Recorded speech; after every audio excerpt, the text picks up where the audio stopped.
welcome to another episode of Home, Sweet Home. My name is Rod McCall. And I'm Scott Nichols. What's up, man? Yeah, just another day in paradise. Yeah. I think there's a song, Another Day in Paradise. There is. I don't know. Or one of my favorite songs is Jimmy Buffett's Cheeseburger in Paradise. That's true. In fact, when I was That's a good one. I was down in Florida, and we went to Jimmy Buffett's restaurant, and I had to get a cheeseburger. I love cheeseburgers. They as I get older, though, they weigh more heavily on me, so I don't. I can eat about half of it usually. Okay. Yeah. Although you know what I like is bison burger. Ooh, yes. So good. They're expensive, but so good. Yes. There's a few states that have a place called Ford's Garage, and Texas. Oh, yes. And they have bison burgers. They're very good. Ooh, maybe we could go there today. Ooh, I could do that. Maybe. I could do a bison burger at, I'm not even hungry, but that sounds yummy. Yeah. Oh. So what do we got on the docket today? Well, okay, so you're a parent. I am. And you're also a child. I am. And I find that we do, okay, me being a parent and a bonus parent to two good kids, as well as being a teacher where I feel like I'm a parent to the 148 kids I have this semester. You do spend a lot of time with them, so I do. Definitely not their parent. No. Sometimes I wish I was, and sometimes I'm very grateful I'm not. But I keep thinking about the things we say, and it's kind of like, who has influence over young people today? And TikTok, social media of every platform out there. I see these kids time and again with their phones. I got a little nephew. He's in the 4th grade. He is addicted to his phone. Don't mess with me. As soon as he comes home, because he'll come over to the house. Sometimes after school, I'll pick him up, or or his mom is helping out with Sherry's mom. And so he's, leave me alone. I'm playing my game. Yeah. And he's been that way for a couple of years already. And so you think about, okay, do the words we ever say sink in? Yeah, I mean, I think we have, we've talked about before how words matter. And so I do think they sink in, positive or negative. And that's where I ran across this article. I've had it for a while. And it's from a website. It was an obscure website. It's called awarenessact.com. Okay. And they do stuff on relationships, psychology, spirituality. But they have a bunch of stuff out there, articles and stuff. But I ran across one by a person by the name, I'm assuming it's a lady, by the name of Harley Manson. Okay. And it's part of parenting and psychology area of their website. And they were talking about how as adults, but more specifically as parents, our kids do listen. Yes, they may not react the way we want them to.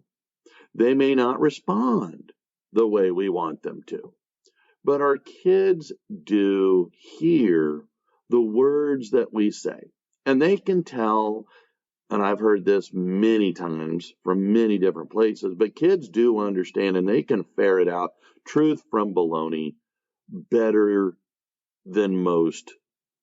And then once we get to be adults, we begin to, I guess we lose some of that special intuitiveness.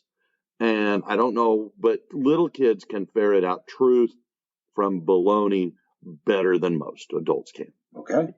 I don't know if you believe that, but I've seen that. I've seen kids go, you try in Buffalo, no, you're telling a lie. That's not true. So they're saying here, there's some things that you can say that as a parent, say it and say it often. Even if the kids are not giving you the reaction or response that you want, they're hearing it, they're processing it.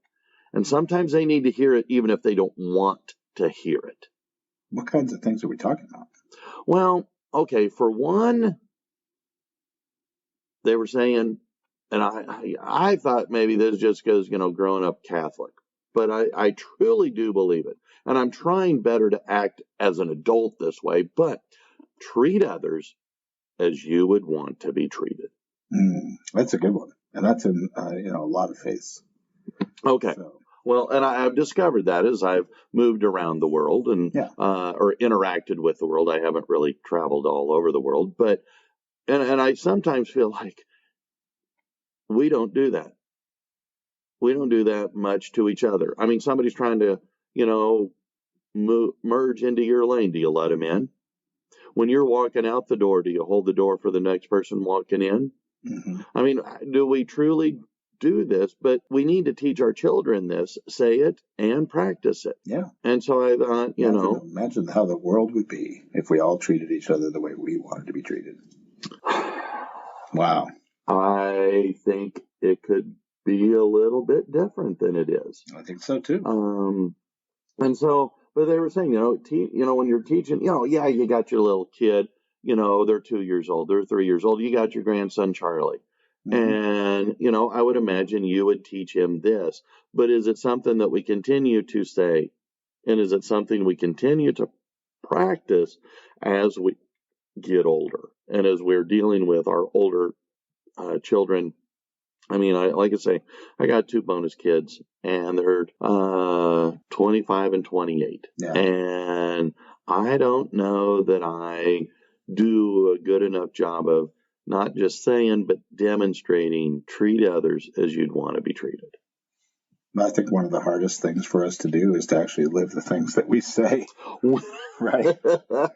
and I guess whole religions are designed around do what you say, right? Oh, well, yeah. So, I mean, this is a difficult thing, and I've said before, I truly believe that we are the human race is selfish, right? Like we are, we inherently want what's ours. I mean, it's the reason we have governments, because if we don't, we will have chaos, because everybody will just do what's best for them and not anything that's good for anybody else.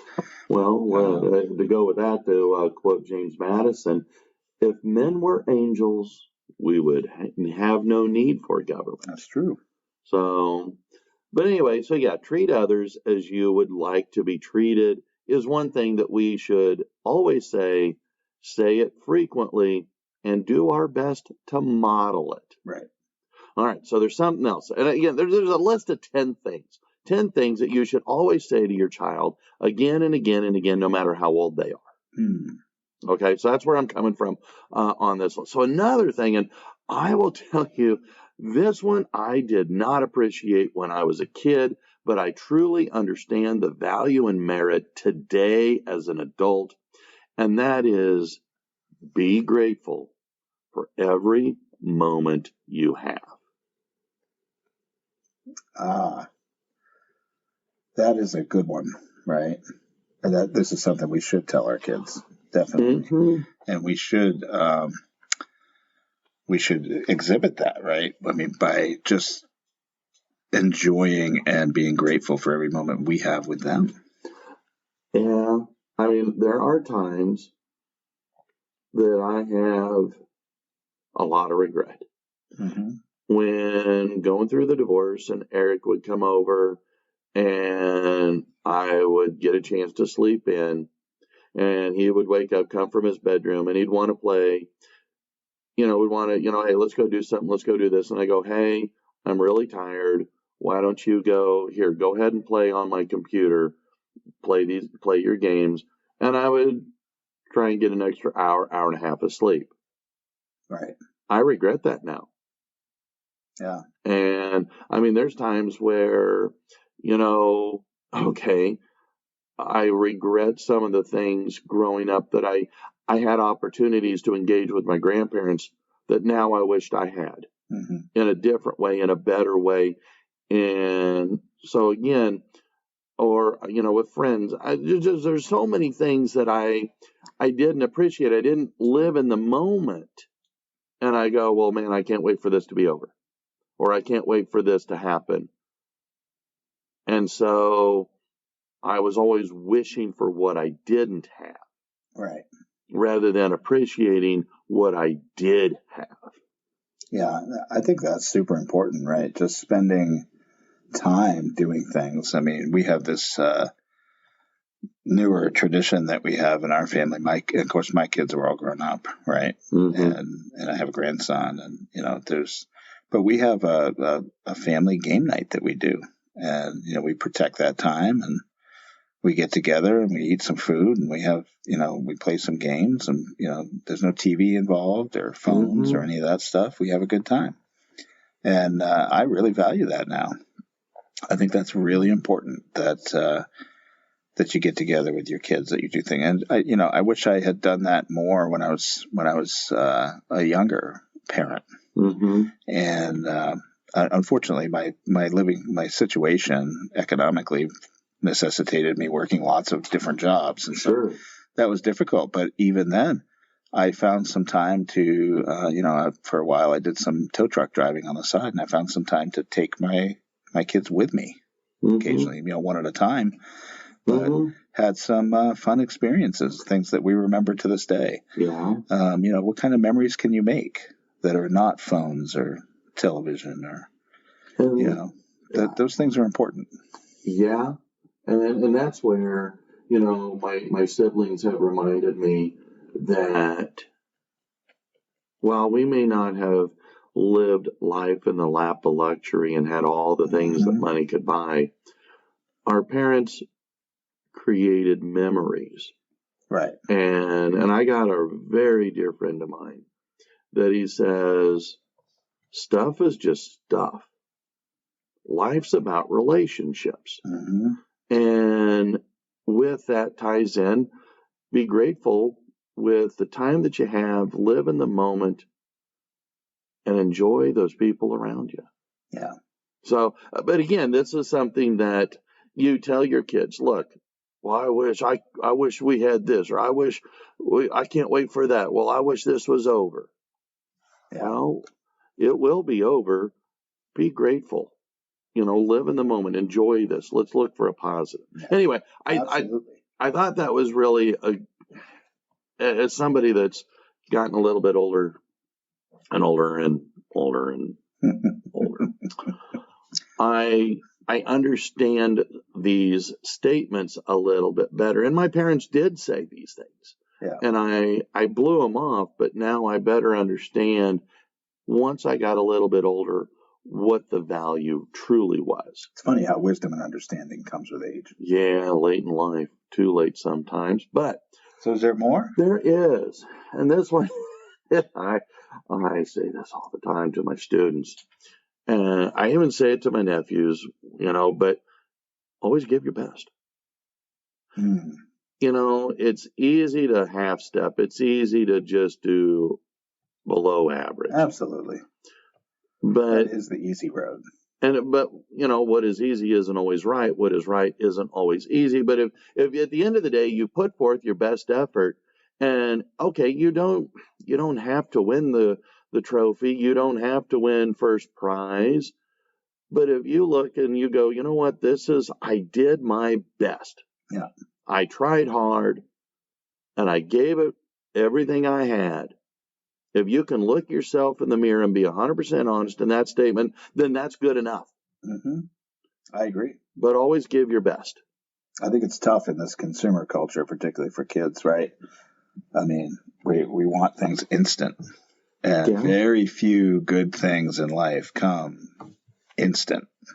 No. Right. I mean, I don't know if you've had them, but instant potatoes are not great. And so... certainly not as good as if you take a real potato, peel it, boil and you mash it, and you put butter with it, and you do all the work, and then, that's good. That is true. But I'm lazy. So I didn't give my best in making dinner sometimes. Well, But I mean, that's where we got the microwave, right? We've yeah, got all these appliances now that make things happen for us much faster and easier, but it's not always better, right? Like I could buy meals yeah. at the store that are frozen and they're Okay. good. You know, a lot of times they're good. I mean, I Okay. only pick the good ones, Okay, good, because I right? must be So picking the crappy I ones. pick some good ones, but you know, they don't taste as well as if I made a meal at home and True. did some meal prepping. I mean, True. things, and I think kids need to learn that, and they need to hear that it's instant isn't always better, and you know, you do have to give it your all. You do have to put a lot into it to really get the best reward out of it. That is true. And again, and little kids in particular, I think, need to hear this. But if you start early and you continue, just do your best. Just do your best. Mm-hmm. And you don't have to be perfect, just do your best. Yeah. And be happy with what you got. So, which ties into the next one they suggest. Don't settle.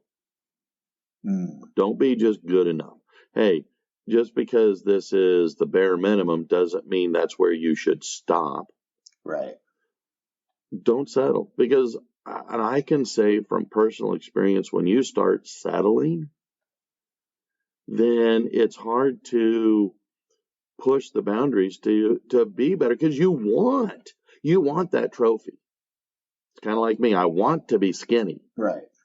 but that skinny requires me to not settle for the idea of going for an exercising walk. Right. I actually got to do it. So, and look, okay, congratulations, you lost 2 pounds in the last month.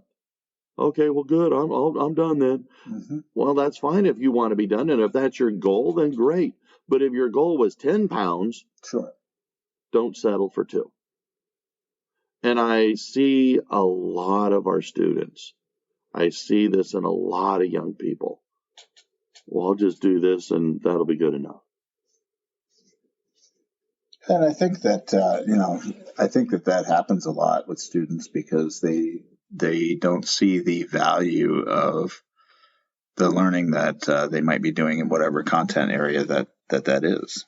They don't always connect with that value, because I mean, I remember me as a student, I gave it my all in some classes and just got by in others, because because it was things that interested me. Ding, ding, ding. Me too. So, but it is important to give it your all, even when, and I of course, I didn't know this until I was older, right? Because with the age comes that wisdom and understanding. And so, you find out that as you go through life, that you've got to do some things in your career and your jobs and stuff that you aren't necessarily as interested in, but you need to give it your all, because that's how you get ahead in society. Yeah. And so having kids hear that and then try to practice it, in their school age years is really important. And I think that's why I like it on this list. In fact, all the 10 things that they have, I thought were really cool. And so the next one, and I found this really fits with with one of the earlier ones, and I think that it's hard. You want your kids to be happy, and a lot of times it's hard to like live in the moment, but appreciate the little things. Right. Be happy for what you got. Yeah, go ahead and aim high. No worries with that. But don't always, I don't know, be grateful. Look at the quiet time that you have.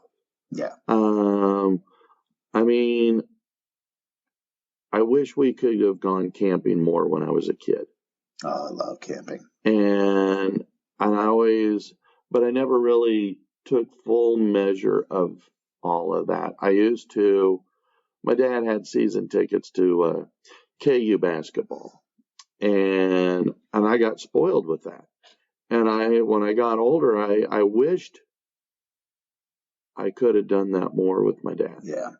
And as once he started getting sick and started going downhill, I really did appreciate just sitting on the front porch, sitting, in the garage, watching, maybe making homemade ice cream or, grilling. Right. And we just sit out there and chew the fat and drink an adult beverage, and life would be, I learned to appreciate that little thing. Yeah.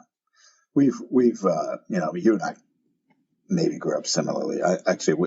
In my years growing up, we were often on food stamps, Okay. things like that. So, or some kind of assistance.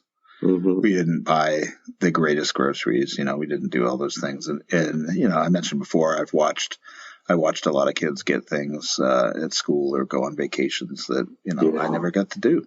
But, what I did get to do was be home with my brother and, do, my mother had me do drum and bugle corps, which was fun. I mean, she put me in that. She went to all the events, all the shows that she could, and I mean, you get experiences that aren't necessarily the ones that everybody else you're seeing everybody else do, but not every experience that's valuable has to cost a lot of money. True. Some of the best things with our kids that they will remember is camping. Just like you said, I mean, we didn't do it all the time, and when we did, it was in a tent because we didn't have any money. We couldn't buy a big thing, right? So, we tented and we had a great time.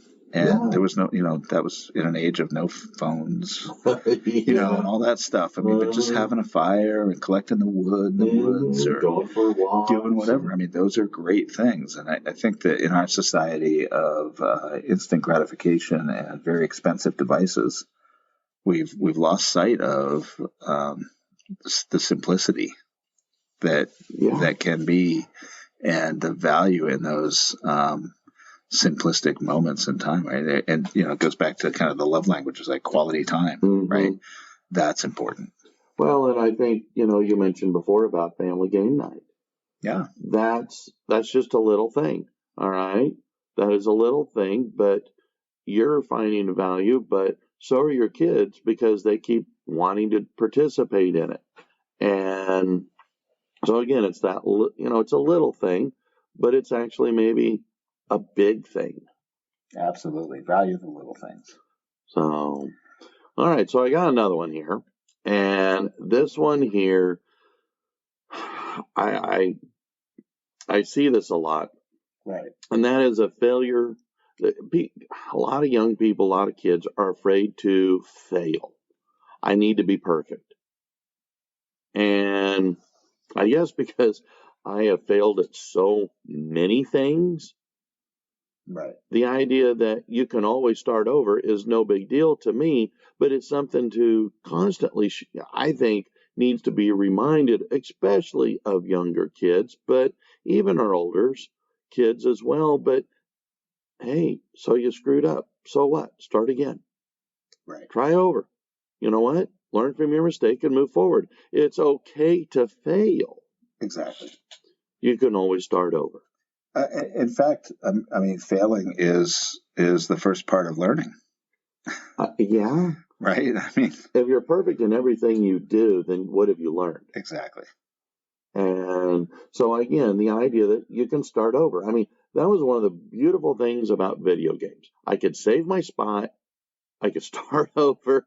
And let's see if I can get a little further this time. Right. See, the video games that I never progressed into those ones that you could save. I always did the ones and then earlier Nintendo where you could. Oh yeah. It was all linear and. That's true. And you made it up, 8, 9, 10 levels, and then you died.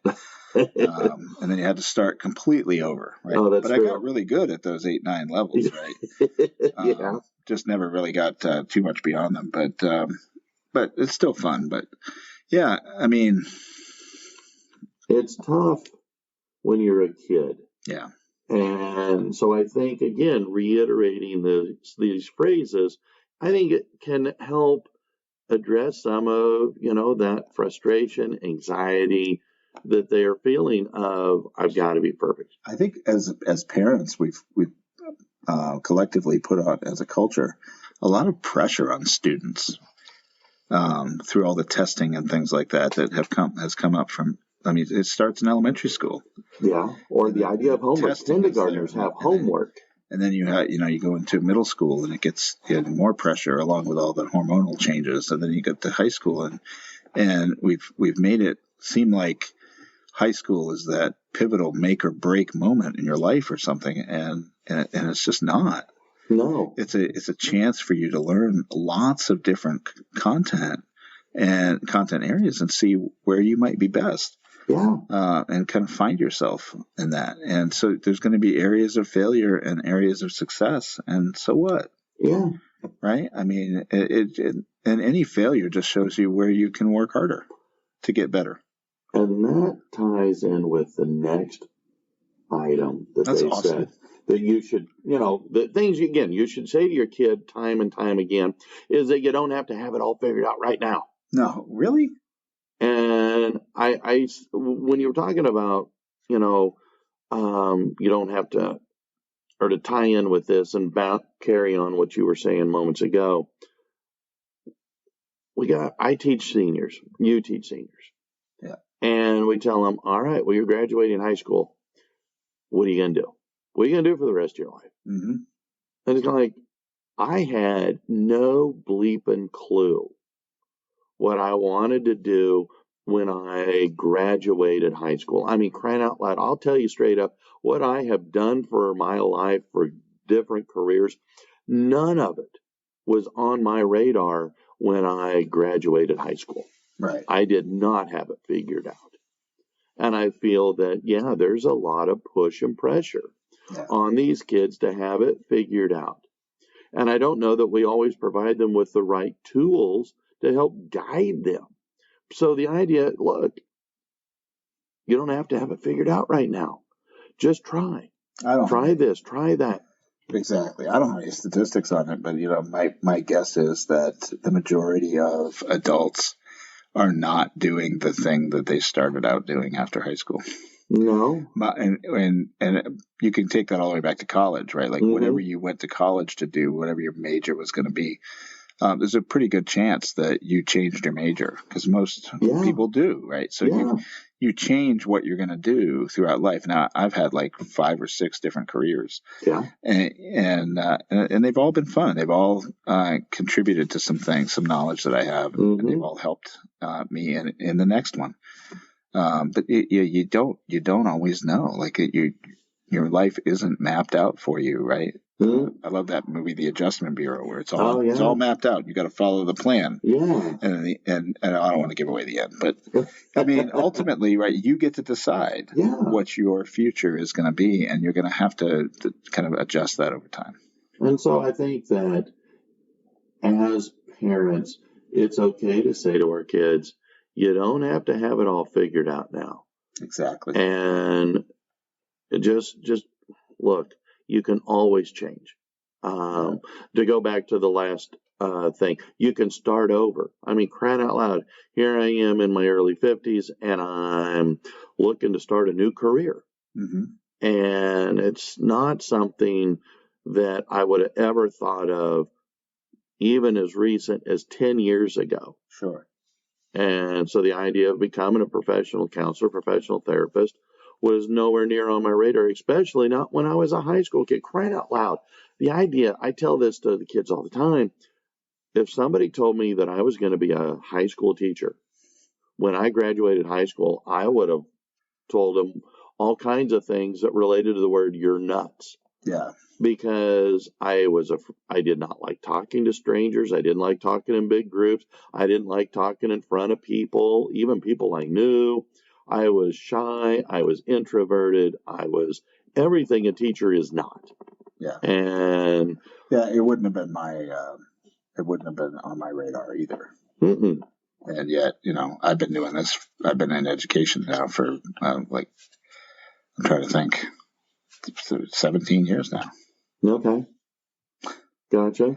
That's so I'm not a teacher the whole time, but I've been in education that long, Yeah. and been a teacher for most of that.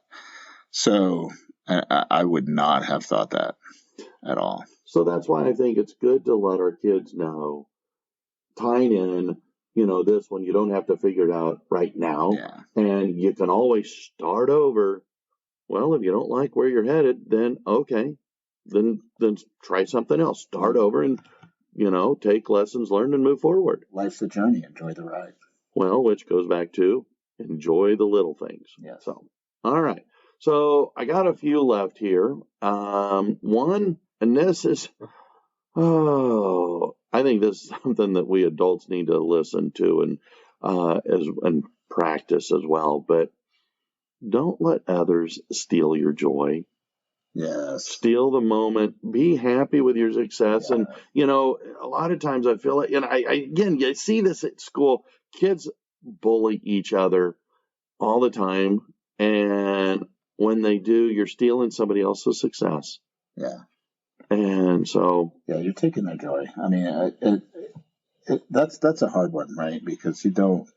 Yeah, in order for somebody to not steal your joy, you have to be a little bit less emotional, right? Yeah. When they say things, you have to get yourself to a place where you can brush off what they're saying, and I think that goes back to you have to really kind of know yourself and be a little bit more confident. But that's hard, and that's really tough for a teenager, preteen, right? Especially when you're looking for all that. I mean, I feel like I hit that 40 mark years ago, and got to that point where I was just like, "Mom, I don't care. Whatever you're thinking or saying about me, I don't care." Yeah, and for the most part, I do. But at the same time, even as adults, people can rain on our parade. I mean, you have a good lesson, and you brag to somebody about, "Hey, I had a good lesson today. Yeah. Man, I'm really excited." And all these things happen, and then somebody tries to, ruin it by making some kind of negative comment. As an adult, we might be better tasked, but I think as a parent, especially of younger kids, it's okay to say, enjoy this. Yeah. Don't let them pull you down. And I think that gets back to even just high school, right? Like, enjoy this time. Mm-hmm. I mean, you have to do that. You can't. It's not a time to be just completely fooling around, right? Yeah. But you need to enjoy it. You need to enjoy going through it, because it is going to be the last time. I always say that to my seniors. I'm like, mm-hmm. I mean, when we came up on the last quarter mm-hmm. of the year a couple weeks ago, I was just like, this is your last quarter, and like all of on all of your K-12 education, and some of them are like, yes. Yeah, they're really excited to move forward, and others are like, no, I don't want to go on. Yeah. And so, like, people have lots of different reactions to that, but enjoy the time, no matter what. So I got 2 left. All right, let's do it. And on these final 2 items, don't give up on your dreams. Tell your kids all the time, look, if this is what you want, then go for it. Yes, chase it, work it. And it might seem like a reach, but how do you know if you don't try? Give it your best. Don't settle. Go back to those other statements and push forward. So you get distracted, so you get sidetracked, so you get stuck somewhere else. That doesn't mean you got to quit. Yeah. If this is what you want, then go for it. Absolutely. And, I guess that's part of our role as a parent. We are... You miss 100% of the shots you don't take. True, but I think our job is to be that cheerleader for our kids, to always be there, to always encourage, to always nurture. Even when they screw up, don't allow them to give up. Right. Push. If this is what you want, how can I help you? Exactly. So don't give up on your dreams, because that is, I feel like I know people I grew up with, and they kind of settled. Yeah. They, and that was something that I guess my parents pushed on me. Is this what you want to do? Great. then go for it. Do it. Yeah. And they supported me. And what can I do to help? Yeah.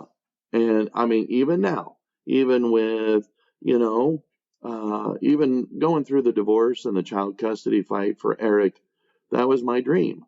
It was a short-term dream, but it was my dream, and my parents supported that wholeheartedly. Sure. I mean, I have adult kids, and they still express dreams and things that they want to do, and I'm just, go for it. I will cheer you on. I will, whatever I can do to help, we'll make it happen. And I will help you celebrate your successes. Absolutely.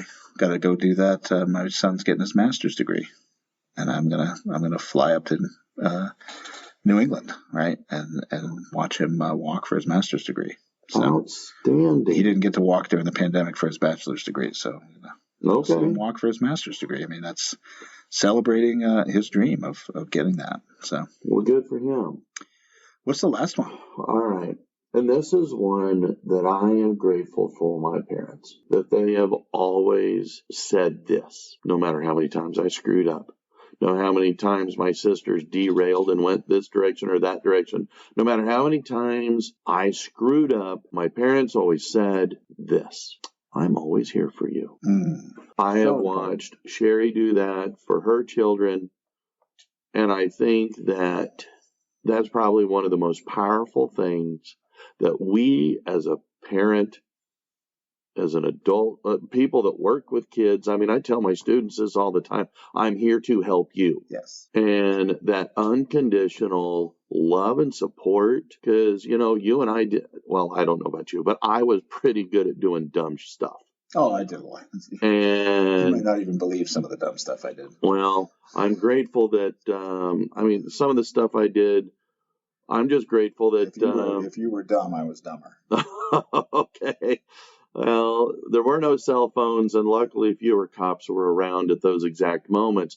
But even through all of that, even through the things that I thought I wanted that didn't come true, my parents were there going, I'm always here for you. And I think even more important than even saying it is living that, right? I mean, I think that as parents, or as a child, the child always needs a safe place to go to. True. They always need to go to. It's kind of like being like the world is the boxing rink, right? And in your corner is your parents, right? Yeah. And you can always go back there, and you can express your feelings, and you can. As a child, you should be able to show your weaknesses and express your dreams and have the parents there to say, how can we help you? I'm over here like a bobblehead, nodding my head, yes. I mean, that's so important. And I think, my wife, having lost her mother many, many years ago, and now her real dad, she's feeling that disconnect, like she's not sure where to go. Like she doesn't have the parents anymore to go to. And I think that, again, it's important to cherish life in those times and the ability to do that. And as parents, we should look out for our kids in that way. And as kids, we should be able to go somewhere where we can get that encouragement. Well, I hear time and again, kids coming up, students coming up saying, oh, my parents are going to kill me. My parents would kill me. And it's kind of like, no, your parents would not kill you. Might they be disappointed? Possibly, but they aren't going to kill you. They aren't going to disown you. And because your parents are here for you. Yeah. It's funny how when we're teenagers, we think that everything that we're going through is so massive and enormous, and nobody else has ever gone through what we've been through, what we're going through now. Lord have mercy. I wish I had those problems I had in high school today. Yeah, you grow up and money becomes a thing, and then you find out that there are way harder things to deal with than just teenager stuff, right? Okay. But everybody needs a safe place to express their feelings. So, all right. So I'm going to recap these 10 things. All right, if I can. Sure. Do I have time for that? Well, I mean, we're going a little long, but I think it's valuable. Okay. So, again, recap the 10 phrases. 1, tell your kids, be grateful for every moment that you have. So important. 2, treat others the way you wish to be treated. 3, always give your best. 4, always appreciate the little things. 5, don't ever settle. 6, you can always start over. 7, you don't have to have it all figured out right this moment. 8, don't let others steal your joy. 9, never give up on your dreams. And 10, always tell your kids you will be there for them. Such great advice. Such great advice. If we live it out, yes, I think we have a different world ahead of us. I hope so. Be the change that the world needs. That's right. The man in the mirror. Yes, yes. All right, well, I think I'm going to have to go get some lunch. Sounds good. All right, well, then, until next time, and our next Bison Burger, I'm Rod. I'm Scott. Bye.